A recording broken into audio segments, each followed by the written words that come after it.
시간에서는 성막에 대해서 우리가 성막에 있는 성물들과 그리고 성막이 가지고 있는 여러 가지 영적인 의미를 함께 또 묵상해가는 그런 시간을 갖도록 하겠습니다. 제일 먼저 오늘 본문에 나와 있는 증거궤에 대해서 함께 묵상을 하는데, 이 증거궤는 언약궤라고도 하고 법궤라고도 하고 이렇게 성경에 기록이 되어 있는 것이 바로 이 증거궤인데요. 이스라엘 백성들은 이 증거궤에 대한 신앙이 얼마나 뚜렷했는지를 표현하는 그들의 말이 있었는데, 그 말이 뭐냐면 온 세상의 중심은 이스라엘이고 이스라엘의 중심은 예루살렘이며 이 예루살렘의 중심은 또 성전이고 그 성전의 중심은 지성소고 지성소의 중심은 법궤다, 이 증거궤다라고 그렇게 말을 했습니다. 그리고 그 언약궤 중심에는 뭐가 있어요? 당연히 십계명이 들어있죠. 그래서 이 궤를 증거궤다, 법궤다, 언약궤다라는 이름을 붙인 거예요. 그 안에 하나님의 말씀, 그 돌판 십계명의 말씀이 있기 때문에 이렇게 표현한 것입니다. 그래서 이 성막론을 여러분들이 이제 공부하신 분들 계시는데, 이 성막 안에서 중요한 것은 지성소, 거기가 하나님의 임재를 상징하는 곳이기 때문에 지성소가 매우 중요한 것이라면, 이 법궤는 성막 중에서도 아주 중요한 곳이 바로 이 것이 법궤다, 이 언약궤다라는 사실이에요. 이것을 우리가 알아서 오늘 우리들이 신앙생활 하는데도 이 증거궤는 하나님의 말씀을 상징하니까 여러분들이 신앙생활 하는데 항상 중심에, 항상 중요히 여기는 것이 하나님의 말씀이 될 수 있기를 바랍니다. 근데 이 특별히 증거궤를 만드는 걸 오늘 말씀하고 계시는 건데요. 10절에 보면 이 증거궤를 만드는데 그 재료를 뭐라고 했냐? 조각목으로 만들었다는 거예요. 이 조각목이라고 하는 것은 광야에서 흔히 구할 수 있는 재료가 이 조각목인데, 우리나라로 말하면 아카시아 나무 종류라고 할까요? 그 사막에서도 잘 살아나고 하는 나무, 살고 있는 나무인데 흔히 구할 수 있는 나무라고 하죠. 쉽게 구할 수 있는 나무가 바로 이 조각목이었다는 거예요. 하나님은 이 언약궤를 만드는데 재료를 조각목으로 하라 하신 것은 구하기 쉬운 것으로 할 수 있도록 했다는 것이죠. 특별히 하나님께서 성경의 기록에 보면 이 언약궤를 만드는 것을 조각목으로 하라고 하신 것처럼 하나님의 일을 하심에도 보면 항상 무엇을 가지고 일하시느냐? 나 같은 사람을 들어 쓰시면서 일을 하신다는 거예요. 또 내게 없는 것이 아니라 있는 것으로 하나님의 일을 하게 하신다는 거예요. 그러니까 우리가 하나님의 일을 할 때에, 하나님의 말씀에 순종하고 살 때에 내가 없는 것 갖고 하려고 하면 힘든 거예요. 내가 있는 것으로 하려고 그러면 쉬운 거예요. 예를 들자면 모세 같은 경우를 보면 출애굽기 3장에 모세가 부름을 입잖아요. 그러면서 그 부름을 입어서 모세가 하나님이 주신 사명을 감당하는데 4장 2절에 가보면 여호와께서 모세한테 묻죠. 내 손에 있는 것이 무엇이냐? 모세에게 묻는 거예요. 그게 광야에서 목동으로 살아가던 사람인데 그 모세가 지도자로 세움받고 쓰임을 받는데 뭐가 있어야 가지고 있는 게.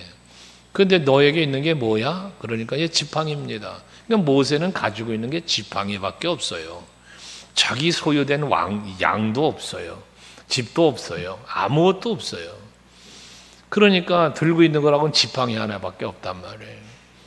근데 하나님은 모세가 들고 있는 그 지팡이를 통하여 역사하시면서 능력의 종으로 이스라엘 백성을 출애굽을 시키는 놀라운 역사를 이루는 주인공으로 하나님이 세우고 쓰셨다는 거잖아요. 그런가 하면 열왕기상 17장 말씀에 보면 사르와 과부의 이야기가 나오는데, 엘리야가 그리 시냇가에 있을 때에 하나님께서 까마귀를 통하여 떡과 고기를 물어다 주었지 않습니까? 그런데 가뭄이 극심하다 보니까 그리스도인가가 말랐어요. 그래서 마실 물도 없어요. 그런 상황에서 하나님은 이 사르밧 과부 집으로 엘리야를 보내시잖아요. 그런데 사르밧 과부를 가서 엘리야가 가서 만나보니 이 세상에 이 사람은 먹을 것이 없어가지고 마지막 떡 한 덩어리 남은 걸 갖고 아들하고 만들어 먹고 죽으려고 하는 여인에게로 하나님이 엘리야를 보내요. 그런데 보십시오. 결과적인 걸 여러분 내용이 아시지만 그렇게 가진 거라고는 떡 한 덩어리 만들 것밖에 없는, 가루와 기름 조금밖에 없는데 그가 가지고 있는 그것을 가지고 하나님이 일하시니까 엘리야를 공개하고 가뭄이 끝나는 날까지 가루가 떨어지지 않고 기름이 떨어지지 아니하도록 역사하시는 분이 하나님이시단 말이죠. 그 여인에게 있는 거는 가루 한 움큼 기름 몇 방울이에요. 근데 그것 갖고 하나님이 일하시니까 놀라운 기적 같은 일이 일어나더라는 것이죠. 여러분, 난 가진 게 없어 주의 일 못한다, 그런 핑계를 대지 마세요. 너에게 있는 게 무엇이냐고 물으시는 하나님의 질문 앞에 여러분 내어놓을 수 있는 게 과연 무엇입니까? 그 아무것도 아닌 것 같은 것 갖고 하나님은 일하시는 하나님이심을 믿으셔야 된다는 거예요. 여러분, 수넴 여인이죠. 엘리사가 그 집 앞을 사역을 위하여 이렇게 지나다니는데 이 수넴 여인이 보니까 이 엘리사가 주의 사자인데 취업 앞에 다니는 걸 보면서 남편한테 이 선지자를 위해서 우리가 방한칸 좀 마련해 줍시다. 그래서 그 방한칸을 마련해 주고 그리고 그 선지자를 거기다 잘 모셨지 않았습니까? 이들이 해줄 수 있는 것은 방한칸이었어요. 물론 어떤 사르밧 과부의 떡 한 덩어리보다 모세의 지팡이보다는 넉넉하고 좀 풍성한 대접이었죠. 그는 그가 할 수 있는 것으로 했다. 중요한 건 뭐냐? 내게 있는 것으로라고 하는 것과 더불어 내가 할 수 있는 것으로라는 의미도 가지고 있는 거예요. 그렇게 섬겼더니 하나님께서 그들에게 복을 주시고 아들이 없었는데 아들 태어나게 하시고 또 죽었는데 다시 살려도 주시고 이런 놀라운 역사를 이루시잖아요. 열왕기하에 보면 또 그 열왕기하 4장이죠. 거기 보면 2절에 선지 생도의 아내가 빚을 져가지고 남편은 죽고 빚에 쪼들리다가 두 아들 있는 것까지 빼앗기게 생긴 상황에 이르렀을 때에 그 선지자 엘리사가 가가지고 그 여인에게 묻잖아요. 네가 가지고 있는 게 너에게 있는 게 도대체 뭐가 있냐? 라고 물으니까 기름 한 그릇밖에 없어요. 그때 그걸 가지고 오라 하고 그릇 있는 거 다 대령시켜라. 그래 갖다가 기름을 부으니까 그 기름이 준비된 그릇에 다 채워져서 그거 갖고 갖다 팔아가지고 빚도 갖고 자식하고 먹고 살았다라는 기록이 있지 않습니까? 이런 성경의 내용들을 가만히 보면 하나님의 일하심은 여러분 많은 것 갖고 일하시는 하나님이 아니라 큰 힘을 갖고 일하시는 하나님이 아니라 내게 있는 것으로 역사하고 내 믿음을 보고 역사하시는 분이 하나님이시다는 거지 않습니까? 다윗은 가지고 있는 거라고 물맷돌밖에 없어요. 사울왕이 골리앗을 싸워 이길 수 있는 것은 병기인 줄 알고 자기의 칼을 벗어주고 투구도 벗어주고 갑옷도 벗어주지만 다윗은 그런 것들로 그 힘으로 이기는 게 아니라 만군의 여호와 하나님의 이름 그 믿음으로 이긴다는 사실을 가지고 있는 물맷들만 들고 싸우러 나아갈 때 그 엄청난 골리앗을 이길 수 있게 해주시는 하나님의 능력을 보았잖아요. 요한복음 6장의 오병이어의 기적도 마찬가지죠. 소년의 도시락 하나, 보리떡 5개와 물고기 2마리 이것 가지고 세상에 5,000명을 먹이고도 12강주리를 거두는 놀라운 일을 이루시는 그러한 하나님의 능력과 일하심. 자, 여러분, 우리는 여기서 무엇을 깨달아야 됩니까? 반복해서 말씀을 드리지만 내게 있는 그 작은 것 하나가 하나님의 손에 붙잡히기만 하면 놀라운 기적 같은 역사를 이룰 수 있다는 사실을 말하는 거예요. 이게 법궤에서 조각목을 갖고 만들려고 하는 이 의미가 바로 그런 거라는 거예요. 광야에서 보잘것없는 것, 광야에서 흔히 구할 수 있는 것, 이런 아주 연약하고 아무것도 아닌 것이 하나님의 귀한 말씀을 보관하는 그런 언약궤가 될 수 있다는 이 사실, 우리들도 마찬가지 아닙니까? 나의 존재는 아무것도 아니에요. 여러분 몰라요. 여러분 스스로 생각할 때 여러분 대단한 사람으로 생각할 수 있을지. 물론 하나님의 자녀가 된 것으로 볼 때 대단한 사람이죠. 여러분들은 특별한 권세를 가지신 분들이니까요. 그러나 내가 예수를 알기 이전, 내가 하나님의 은혜를 입기 전에 내 모습은 아무것도 아닙니다. 그랬던 나를 붙잡고 들어서 여러분 하나님이 쓰시는 거 아니겠습니까?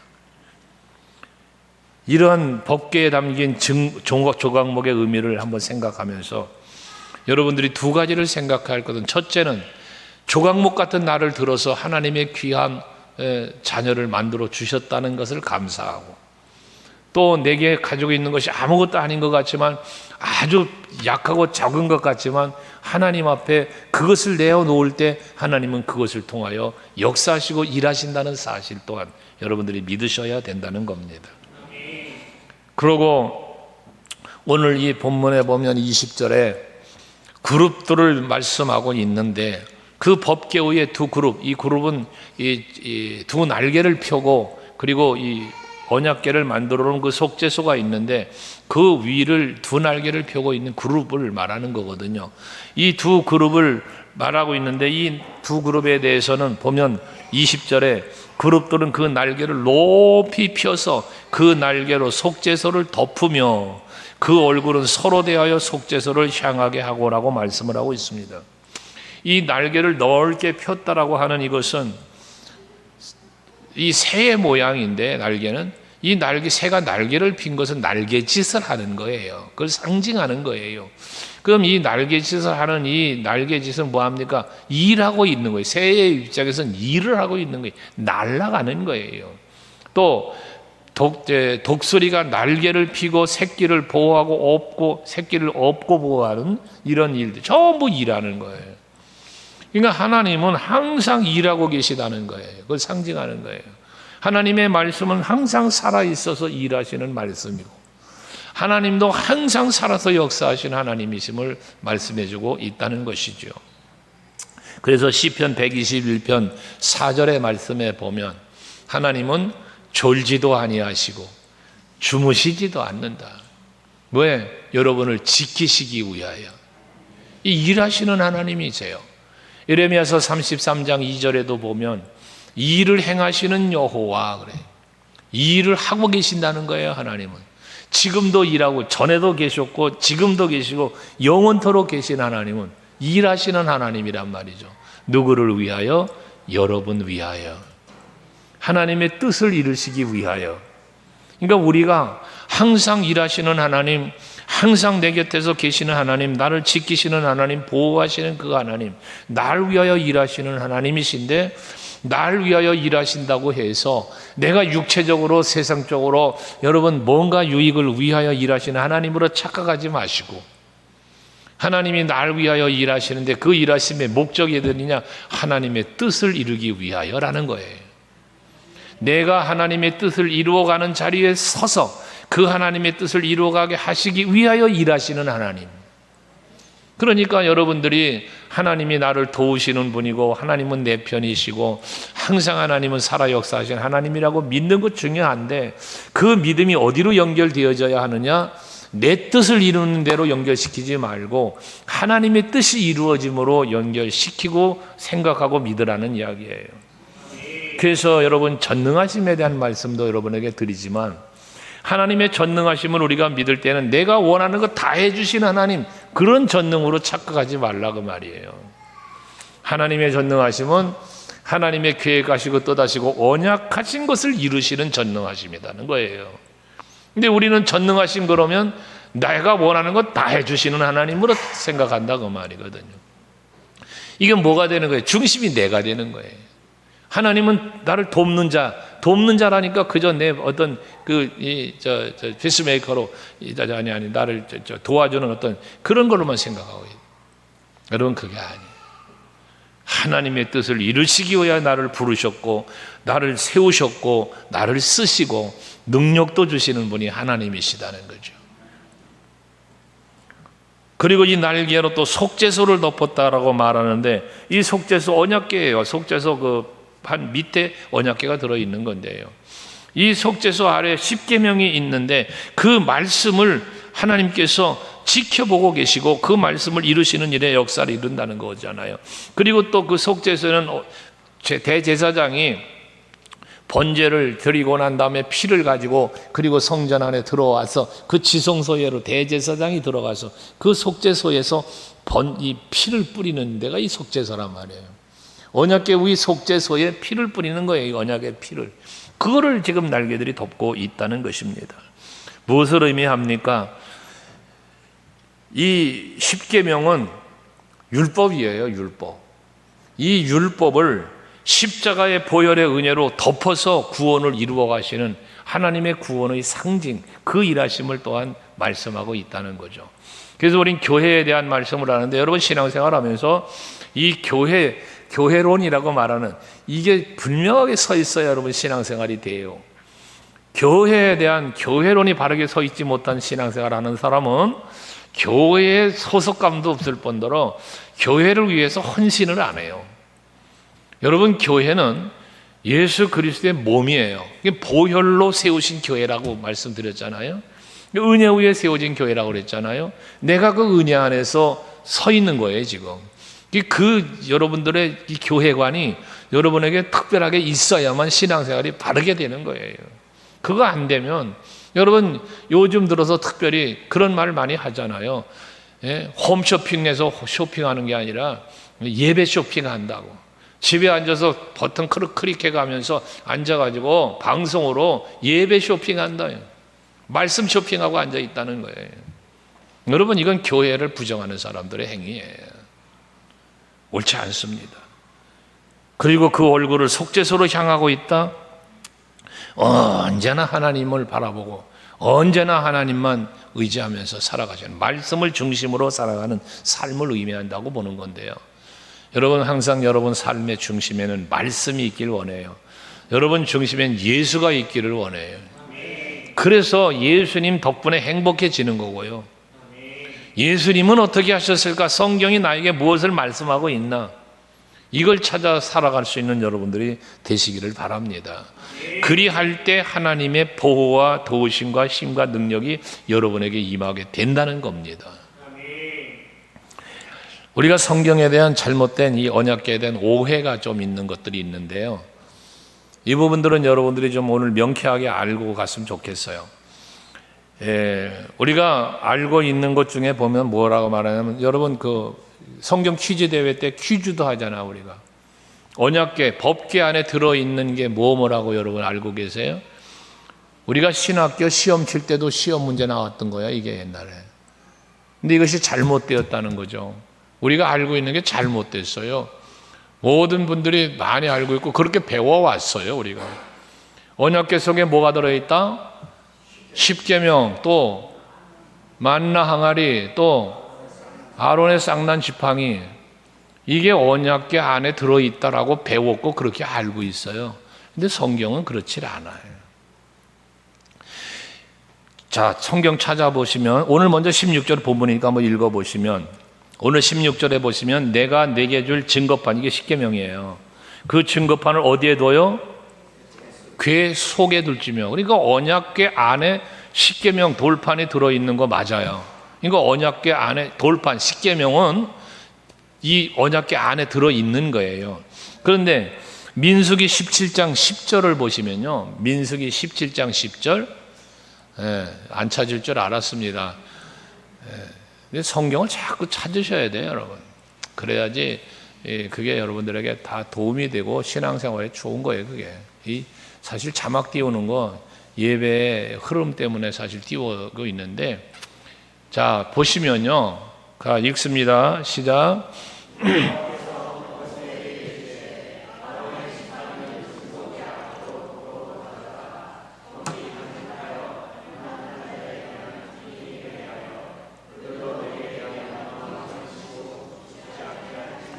거기에 보면 뭐라고 그랬어요? 아론의 지팡이는 어디에 둬요? 증거궤 안이 아니라 증거궤 앞에 두라 그랬어요. 증거궤 앞에 두라.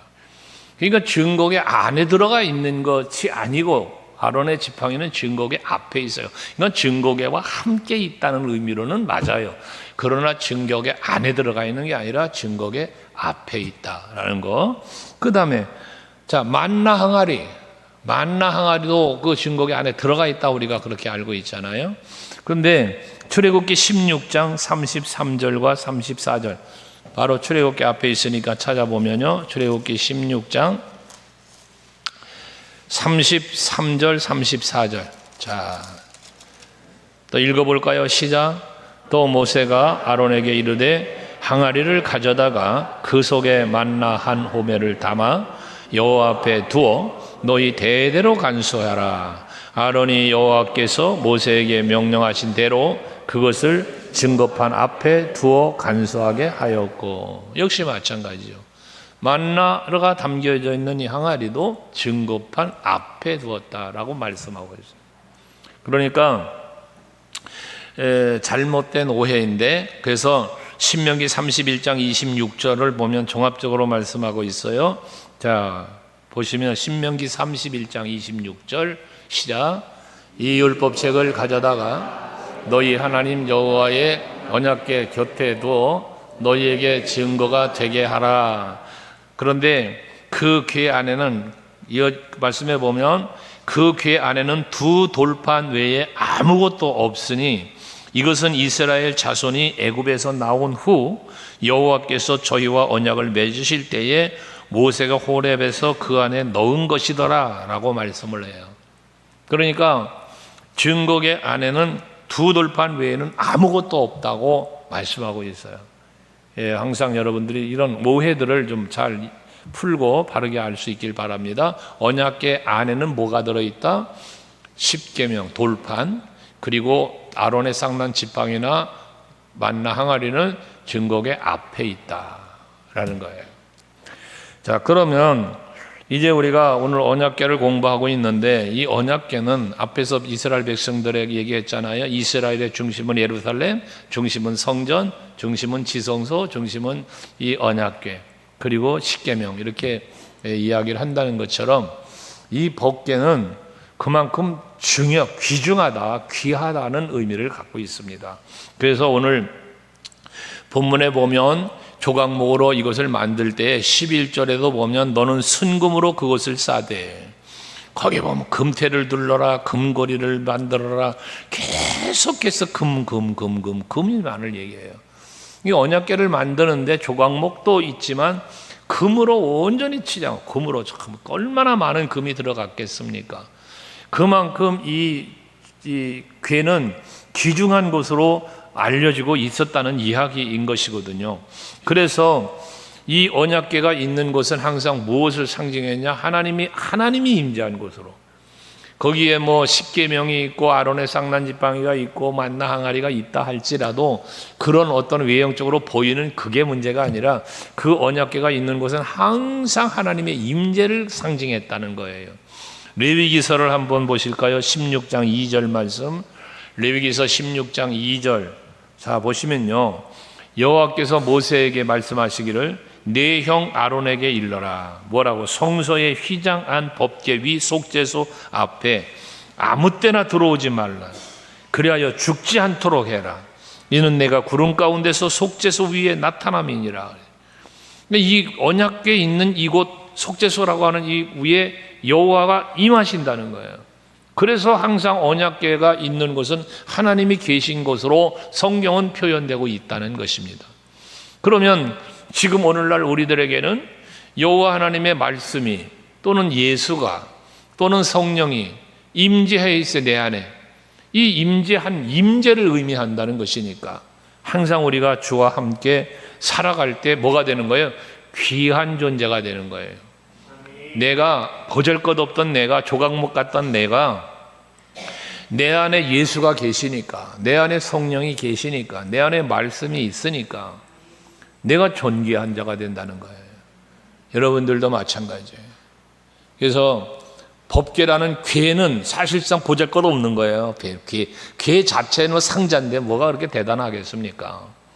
그러나 그 궤 안에 하나님의 말씀이 계시고 그 궤 위 속죄소에는 여호와가 임재하시니까 오죽하면 아무나 들어가지 못하도록 하라고 말씀을 하셨겠습니까? 그런가 하면 출애굽기 오늘 말씀 25장 21절과 22절에 보면 속죄소를 궤 위에 얹고 내가 내게 줄 증거판 궤 속에 넣어라 라고 말하면서 뭐라고 그랬어? 22절에 거기서 내가 너와 만나고 라고 말씀을 해요. 거기서 내가 너와 만나고. 그러니까 이 법궤는 뭐 하는 곳이냐? 하나님을 만나는 곳이라는 거예요. 그러므로 우리가 말씀을 통하여 하나님을 만나는 거예요. 여러분이 성전에 와서 예배함으로 하나님을 만나는 거예요. 솔로몬의 봉헌할 때, 성전 봉헌 때 얘기했잖아요. 내가 내 이름을 그곳에 두고 라고 했잖아요. 그러니까 여러분, 우리 서강교회 이 성전에는 누가 계셔요? 여호와가 계신 거예요. 여긴 그 이름이 있는 곳이에요. 그러니까 여러분들이 이 성전에 나오시면 누굴 만나는 거예요? 하나님 만나는 거예요. 예수를 만나는 거예요. 그분을 만나면 어떤 일이 벌어져요? 여러분, 예수를 만나면 어떤 일이 벌어집니까?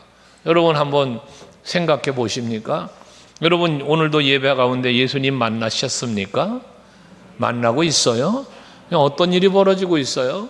여러분, 예수를 만나면 여러분 어떤 일이 벌어져요? 사람 만나면 하고 반가워라 뭐 팔딱팔딱 뛰고 그러는데 여러분, 예수와의 만남이 이루어지고 여호와 하나님과의 만남이 이루어지면 어떤 일이 벌어집니까? 도대체 여러분에게 그게 있어야지. 그게. 그래서 우리는 만난다는 얘기, 뭐 보았다, 뭐 등등 이런 표현들을 간혹 하는데요. 그렇다면 여러분에게는 어떤 일이 일어나고 있느냐는 것이죠. 이게 변화라는 거예요. 이게 변화. 여러분 신앙생활 하시면서 아름다운 변화가 일어날 수 있길 주의 이름으로 축원해요. 그 조각목에 금을 갖다 씌워 놓으니까 보잘것없는 나무떼기 하나가 금을 갖다 씌우고 거기 십계명이 들어가고 하나님의 그 속죄소가 있고 거기 하나님의 임재가 되니까 얼마나 귀한 것이 됩니까? 그래서 항상 언약궤에 대한 여러분들의 인식처럼 하나님의 말씀에 대한, 하나님의 임재에 대한 그런 마음가짐을 항상 가져야 되겠다는 이야기죠. 그리고 오늘 22절에 또 뭐라고 말합니까? 내가 너희를 거듭 만난다고 말하면서 속죄소 위, 곧 증거궤 위에 있는 두 그룹 사이에서 내가 이스라엘 자손을 위하여 내게 명령할 모든 일을 내게 이른다라고 말씀을 해요. 이건 뭐 계시예요, 계시. 하나님께서 이 언약궤를 통하여 너희들에게 계시하겠다는 거거든요. 그러니까 하나님의 임재와 계시는 무엇으로 우리에게 주어지고 있어요? 오늘날 성경을 통하여. 여러분들이 말씀 앞에서 하나님 여호와의 임재하심 앞에서 우리는 항상 하나님의 계시를 받아야 되는 거예요. 하나님의 말씀을 통하여 하나님의 뜻을 깨닫고 예수를 만나고 그 하시는 일을 발견하고 이러는 거 아니겠습니까? 그래서 계시의 처소가 된다는 것이고요. 그리고 항상 이 하나님의 임재를 상징하다 보니까 언제나 이스라엘 백성들이 출애굽을 하여 가나안에 이르기까지 항상 앞장서 갔다는 것. 그리고 예루살렘 성전이 봉헌되고 그로도 다윗의 또 성전이 봉헌되기 이전에도 다윗 시대에도 그렇고 보면 어떻게 했어요? 항상 이 언약궤를 중심에 모시려고 그래요. 중심에 모시려고. 그 오베데돔의 집에 있던 것을 다윗이 메어서 성전으로 올 때 얼마나 기뻐서 춤을 추고 그러고서 모시고 오는 이야기가 있지 않습니까? 그러나 중요한 건 항상 앞장섰다는 거, 앞장섰다는 거. 잘못된 것은 뭐냐면 이 전쟁할 때 언약궤를 메고 나갔다가 블레셋과 전쟁에서 빼앗겼던 사건도 있었지 않았습니까? 이 잘못된 것들이 있어요. 그러나 광야에서 행진할 때 보면 항상 법궤는 앞장서 갔다. 또 요단강을 건너갈 때도 보면 언약궤를 맨 제사장들이 먼저 발을 내디딜 때 요단강이 갈라지는 이런 역사가 일어났다. 항상 앞장서 가잖아요. 여리고성이 함락될 때도 언약궤를 맨 제사장이 항상 앞장서서 걸어갔어요. 이 앞장서 가는 걸 말하는 거예요. 이 앞장섰다는 건 뭘 말합니까? 백성들을 그걸 보고 따라갔다는 이야기예요. 여러분들의 신앙생활은 항상 말씀을 바라보고 말씀을 따라서 살아갈 수 있는 여러분들이 될 수 있기를 바랍니다. 시편 16편 8절 말씀은 여러분 자주 묵상하잖아요. 다윗이 내가 여호와를 항상 내 앞에 모셨다. 그렇게 여호와를 항상 모시고 말씀을 항상 내 앞에 모시고 예수를 항상 내 앞에 모시고 그러고 살아갈 때 그때 기적이 일어나는 거예요. 여리고가 무너지잖아요. 요단이 갈라지잖아요. 놀라운 역사는 항상 일어나는 것입니다. 그래서 우리는 이러한 언약궤, 이러한 하나님의 말씀을 항상 가까이 하고 따라가는 여러분들이 되어질 때 나는 능력, 내게 임하는 내게 능력 주시는 자 안에서 내가 모든 것을 할 수 있다는 것처럼 그 여호와의 능력이, 여호와의 그 생명의 역사가 내게 임하여서 놀라운 기적 같은 일을 이루게 되어진다는 것입니다. 뿐만 아니라 이 언약궤를처럼 금으로 싸서 만들고 하라는 그런 의미와 그 다음에 지성소 안에 보관을 한다, 뭐 이런 거처의 문제나 이런 걸 볼 때는 거룩함을 의미하기도 한다. 거룩함을. 그래서 항상 이 말씀의 거룩함, 하나님의 거룩함, 레위기서 11장 43절 44절 말씀하는 것처럼 내가 거룩하니 너희도 거룩해라 라고 하는 이 말씀처럼 우리는 이 하나님의 말씀으로 나를 거룩하게 해야 되는데, 거룩함이라는 게 뭐라 그랬어요? 구별이라 그랬죠. 구별. 그러니까 더러운 내가 성결하게 되어서 사망의 자리에 있고 더러운 죄악의 자리에 있던 내가 구별되어 나오는 거예요. 이게 거룩이에요. 그러니까 세상 사람들은 세상의 쾌락을 따라 살아요. 세상 법을 따라 살아요. 자기 멋대로 살아요. 그러나 우리는 하나님의 은혜로 구원받은 성도는 이제부터 뭐로 살아요? 하나님 말씀을 중심으로 살아가는 거예요. 그게 거룩이에요. 거룩하다고 해서 가운을 입고 성경책을 가슴에 안고 그게 거룩이라고 하는 게 아니라, 거룩은 달라지는 거예요. 변화예요. 변화. 로마서 12장 2절 말씀 우리가 간혹 묵상하지 않습니까? 우리가 변화되어야 돼요. 그래서 우리의 속사람이, 우리의 심령이 새롭게 되어야 돼요. 내 심령이 새롭게 되지 않으면 결과적으로 거룩한 삶을 살 수가 없어요. 내 심령이 새로워지려니까 이 세대를 본받지 말고 그러는 거예요. 세상 풍조를 따르지 말고 라고도 표현했고요. 그러니까 여러분들이 거룩한 삶을 살도록 힘쓰는 여러분들이 돼야지 되고요. 그 거룩함을 이루기 위해서, 구별된 것을 위해서 항상 이 언약궤는 제사장들이 메고 다녔어요. 일반인들이 멜 수가 없었어요. 항상 제사장들이 메고 다녀요. 아까 잠깐 얘기했었는데 그 언약궤를 옮기는 과정에서 다윗이 역대상 13장의 말씀에 보면 수레에다 싣고 옮겼잖아요. 그러다가 하나님의 진노함 때문에 그만 소들이 벌떡 뛰고 막 이러는 중에 웃사가 그 언약궤 떨어지고 붙잡았다가 죽는 그런 사건까지도 일어나고 그랬지 않았어요? 근데 이 거룩함을 상징하는 거예요. 그래서 왜 제사장이 메라고 했냐면, 제사장은 구별된 족속들이에요. 그 거룩함을 상징해요. 제사장들은 그들이 메도록 한 거예요. 이 거룩함, 구별됨을 의미한다는 이야기거든요. 아무나가 가까이 할 수 없는 거예요. 그래서 여러분, 하나님의 말씀은 주의 종들이 선포하는 것이고요, 또 가르치는 것이고요, 그렇게 되는 거예요. 성령이 충만한 사람들이 또 리더자들이 가르치기도 하고 그러는 것입니다. 그리고 항상 하나님의 이 언약궤가 있는, 법궤가 있는 곳에는 하나님의 축복하심이 있었지 않았어요? 웃사가 죽고 다윗이 이 언약궤를 가지고 오는 게 두려웠잖아요. 오베데돔의 집에 주었잖아요. 그랬더니 오베데돔의 집이 복을 받는 거예요. 그 오베데돔의 집이 복을 받는 걸 보고 다윗이 모셔오자, 다시 모셔온 거 아닙니까? 언약궤가 있는 곳에 하나님의 축복이 임했다는 것이죠. 역대상 15장에 보면 다윗하고 그 이스라엘 백성들에게 임하는 놀라운 하나님의 축복이 있는데, 그 축복이 역대상 16절까지 이어지는 거예요. 이어지는데 거기 보면 하나님의 언약궤를 다윗이 모셔왔잖아요. 그 모셔오니까 이 이스라엘의 복이 임하고 다윗 왕에게도 복이 임하고 백성들에게도 복이 임하고 축복의 거처가 됐다는 거예요. 처소가. 그러니까 여러분들이 예수를 모시고 사는 우리 가정의 달에 많이 부르죠. 사철의 봄바람 불어있고 찬양 부를 때 보면 예수님 모신 것이 복된 가정. 그러니까 여러분, 내 안에 예수가 계시면 내가 복된 사람이 되고요, 우리 가정에 예수님을 모시면 우리 가정이 행복한 가정이 되고요, 여러분 사업장에 예수 모시면 사업이 잘 되게 돼 있어요. 왜? 그분의 일하심이 있으니까요. 그래서 항상 말씀을 내 안에, 예수를 내 안에 모시고 사는 여러분들이 되셔서 그로 인하여 임하는 놀라운 하나님의 역사하심의 은혜와 복이 여러분의 누림의 복이 될 수 있기를 주의 이름으로 축원합니다. 그래서 다시 결론적으로 말씀드리면 참 아무것도 보잘것없는 조각목에 불과했지만 하나님의 은혜에 붙잡힌 그러한 나무가 되어지니까 상자에 불과할 것이, 나무 상자에 불과할 것이 거룩하신 하나님의 말씀을 모신 곳이 되어지니까 이렇게 참 존귀하게 여김을 받는 곳, 축복의 터전, 능력의 터전이 되어졌다는 사실을 생각하면서 이러한 증거계가 그렇게 된 것처럼, 조각목이 그렇게 된 것처럼 나 같은 사람도 이렇게 하나님의 임재로 존귀한 자가 되고 복된 자가 될 수 있다는 사실을 믿으시고 그렇게 하나님 중심으로, 말씀 중심으로 살아갈 수 있는 여러분들이 다 되시기를 주의 이름으로 축원합니다. 우리 기도합시다.